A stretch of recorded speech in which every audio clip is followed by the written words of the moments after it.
with star Karen Stefano and Melissa Brooke Ward. Ward. Here we go. Get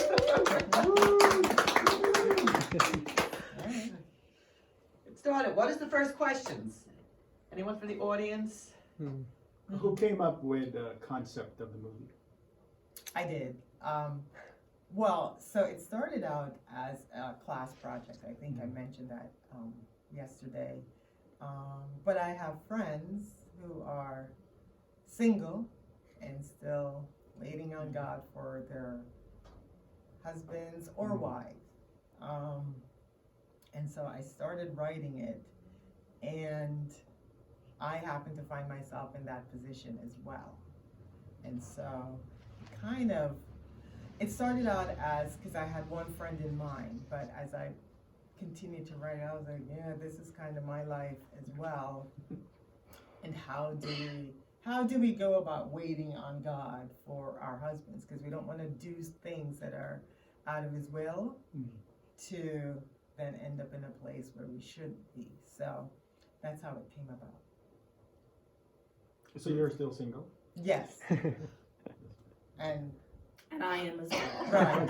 right. And well, I mean, because again, I don't know if it's just the way it is, but most of my friends, with the exception of a few, are single women still waiting on God in their 40s and 50s and not knowing, they don't want to do anything that's going to create problems down the road.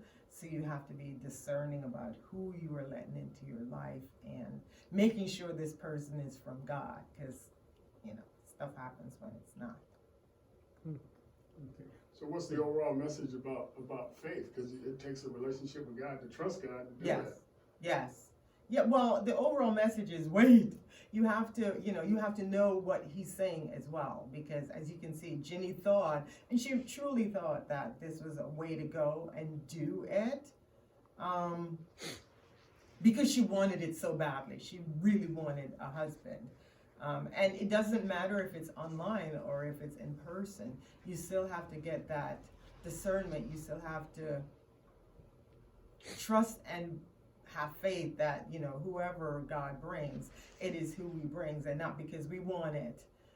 Because it relates to anything else. If you want a car, and you're just like, I got the money, I want to get this car.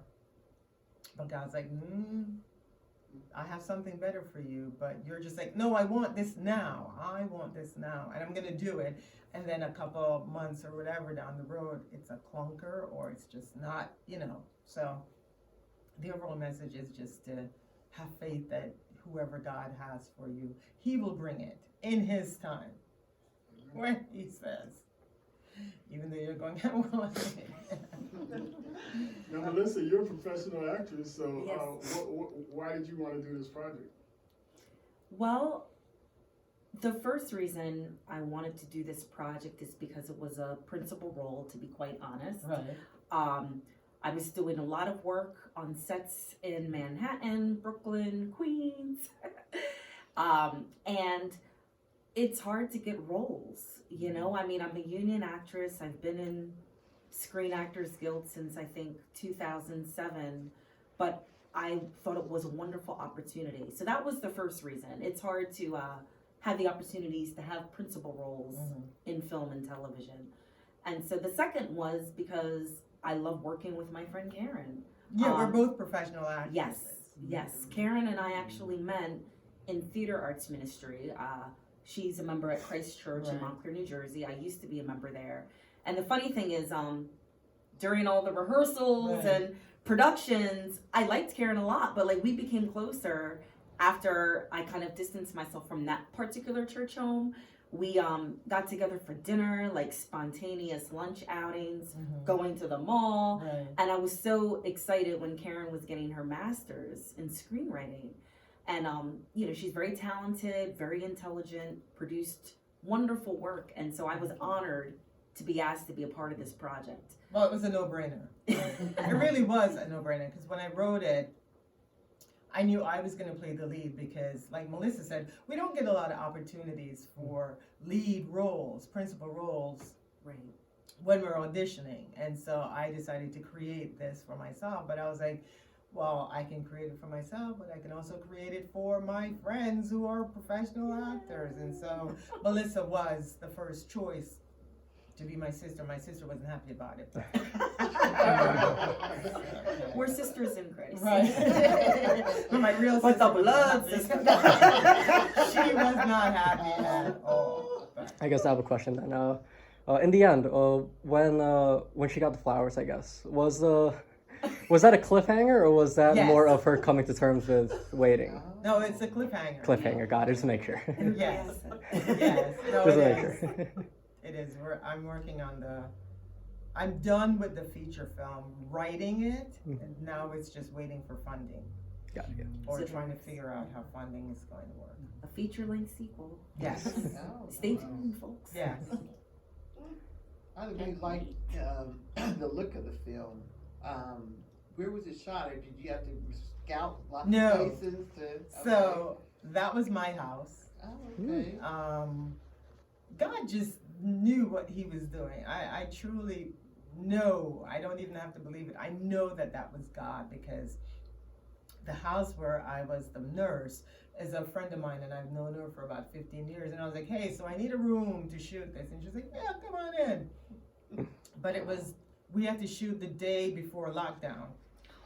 And I said, are you okay with us coming into your house? Because there's a bunch of us coming in. And she said, yeah, sure, don't worry about it. It's fine. And then the cafe where we shot the scene, I worked for the Art Factory. I worked in the Art Factory, and they are known for all the Hollywood TV shows that come in and shoot their stuff. But I knew the owners, and I said, hey, so I'm shooting this scene. Can I use your cafe? And they're like, yes, go ahead. And I was like, thank you, God. And so that, all of that stuff. And then the park was obviously not getting permission, but knowing where to shoot so that, the cops aren't there and all that other stuff. But yeah, and so when I write in mind with, well, whose house can I use for free? Because I do give credit at the end. So my friend, her last name is Hodson, so you saw special thanks to the Hodson family, and then the Art Factory, because it gave me the space. And how much was how many millions did you spend? I started with 0, and because everybody came on as deferred pay, and I truly didn't think I would be able to pay them at all. The crew haven't gotten paid yet, but they came on because they believed in the project. Plus, they were also church members, and they were my friends. Melissa was like, yeah, sure, I'll do it. And Patricia, who played my other sister, she was like, yeah, I'll work for free because, I love your work and I love working with you. And then the other people came on and they're like, yeah, free, why not? I think at the end of the day, after all said and done, I think my budget was $2,000. And just a note, because we are union actors. Right. There are some SAG contracts that allow you to work for Yes. deferred pay. Yes. So we're not breaking any rules. No, yes, because I'm SAG and she's SAG, and because I was in it. Were I not in it, I would still have to do SAG because Melissa is SAG. So, Because you can get offered roles that pay thousands of dollars, Right. but if they don't have a union contract, you can't do it. I'd rather work, on a quality project Right. with deferred or no pay that Right. has a union contract than a project that offers $500,000 that's non-union, because, we have our standards and Yes, principles, right. and I wouldn't want to jeopardize our membership. Exactly. So, yeah. So, again, it was deferred, but it was under the SAG union. But the minute I said, hey, because I didn't know where I wanted it to go. I just knew that I wanted it to be shot. I knew God said, do this. But I didn't know where it would go. But the minute someone said, oh, well, you can put it on these different platforms. I was like, oh, okay, maybe I'll do that. And then I called up the union, and they're like, well, you're gonna have to pay your actors before you can put it out there, because now you're making money, or you're attempting to make money, and you have to pay into the union as well for the pension and all that. And I was like, okay, I had 12 people in the film, and only 2 were union. Am I paying the non-union into the pension? And they're like, yes, you are. So I had to pay for 12 actors who some of them weren't going to be actors anyway, but because they came in and they had to sign a contract and everything else, I had to pay into the union to be able to then say, I want to make money on this film. Okay. Yeah. And also to keep your SAG? Oh, yes. Okay. Yes. That's very important. And so for the next feature film and all the other films that I will produce, because Melissa's gonna be in it and I'm gonna be in it, it's gotta be union. It has to be union. It has to be. As a Christian filmmaker, what did this whole process do for your faith? Because I know you said God told you to do this, but I'm sure you had moments where you're like, oh my God, what am I doing? This is ridiculous. So what did it do for your faith to see it up on the screen? Funny right you now? should ask that. Well, so, I mean, I don't know. I guess I was naive because I thought, okay, this is God, right? Told me how to write it. I wrote it, and then he said, okay, these are the people that you're going to be working with. And so the first go around, I thought that he brought in a producer, he brought in a director, he brought in a camera person, he brought in the cast, and it was wonderful. And then just bit by bit, people started falling off, meaning the DP had to go somewhere, the producer was like, I'm done. The director said, okay, I'm gonna have to take a step back, and I was left with, what do I do? And so I said, okay, well, let's postpone shooting of it because I didn't have. I wasn't as panicked because I knew that this was God. So my faith was still there, but in the interim, I said, you know what? This will give me a chance to rewrite the script and make it. There were some things that were happening, like in the first script, the woman that played my other sister, she was playing my mom. And I said, I don't want to have to deal with the makeup and all the other stuff because this is a low budget film. I don't have a makeup artist that will make her look as old as she needed to be. So I said, well, you know what? I'll just create the other sister. And so when I did that, I was like, what am I going to do with the mother? Because she was there. And so I created, mom passed away and then dad passed away. And so I redid some of that and reworked where stuff, the scenes were going to be and how I wanted it to look a certain way.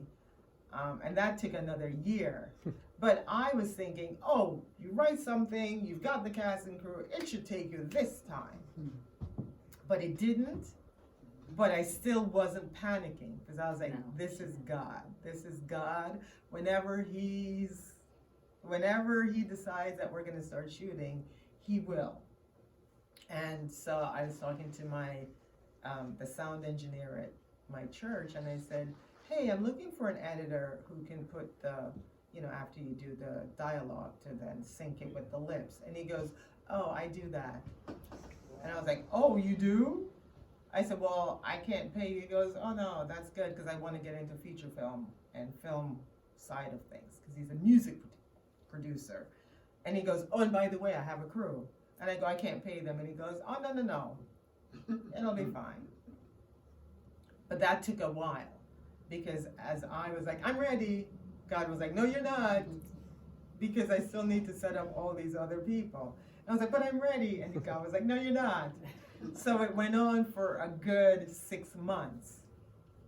And then finally God was like, okay, now it's time. And he just brought in all these people. And I was like, thank you, God. And the minute he said, go ahead, we shot it on the weekends only, on Saturdays from either 8 in the morning till 2, because I was on the praise and worship team. There was a Saturday service. The crew was on the media ministry. we were doing Saturday service, so we needed to be wrapped by 2:00 to get to church for the 7:00 service. So that was it every Saturday from 9 to 2. That's all we did. And I think we did that for 10 Saturdays. And then after that, I was like, okay, I don't know what to do because this is my first time. And the DP was like, oh, you need a colorist. And I was like, I don't know anything about that. And my producer goes, well, I have an editor. I said, I can't pay him. He goes, oh, no, he's a buddy of mine. He'll do it for free. I was like, okay. He comes along and then he goes, well, you need a colorist. I'm like, I don't know anything. Do you know anybody? And he's like, I have Take 5. I think that was the name of the colorist. And I was like, okay, sure. I trust you. You give it to them. I don't know anything. But all the way through, I was like, this is God, because there's no way me not knowing anything, all these people are coming in and doing all professional. And one thing that freaked me out, and it only freaked me out because of who they were. You know, my buddy was like, oh no, my friend works for, I think it was Take 5 or something like that. And I was like, yeah, you could go ahead and do it.